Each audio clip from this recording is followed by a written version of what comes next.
yeast makes, which is unfortunately too often overlooked in these sorts of forums. And then we're going to taste 3 different beers, which will show you just how much the impact on flavor profile that can be derived from yeast is all about. So that's going to be the agenda. But first and foremost, we need to talk a little bit about the big question, which is ales versus lagers, and what the hell is the goddamn difference? So, does anybody want to toss that out? Professional brewers aside. I know. Okay. Okay. Well, the yeast is one of the main things, I guess. It's lagers, everything pretty much lower temperature. Like they do the yeast at a lower temperature. Right.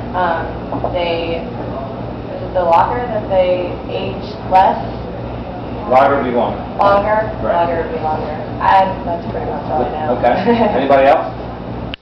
You hit on a couple of good things, and the one thing that I congratulate you for not saying, which is what I hear 99% of the time, is when somebody says, well, ales are top fermenting and lagers are bottom fermenting.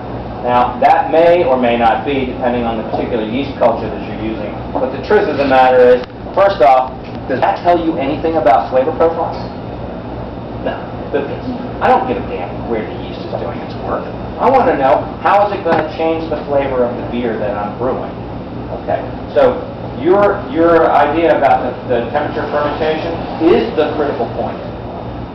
Lagers ferment cold, 52 to 56, 57 degrees Fahrenheit, thereabouts, plus or minus. Ales ferment warmer, 62 to 68 degrees Fahrenheit, sometimes as high as in the low 70s, depending on the style of ale that you're going to brew. When you make beer, you make it with malt. That can be turned into natural sugars. You feed the sugar to the yeast consume the sugar, and that's fermentation. And when you ferment at warmer temperatures, in addition to ingesting the sugar and turning it into alcohol and carbon dioxide, the yeast makes other flavor compounds, which we're going to call esters. And these esters on the palate translate into sort of a fruitiness. So ales are going to have a fruity, rounded kind of complexity.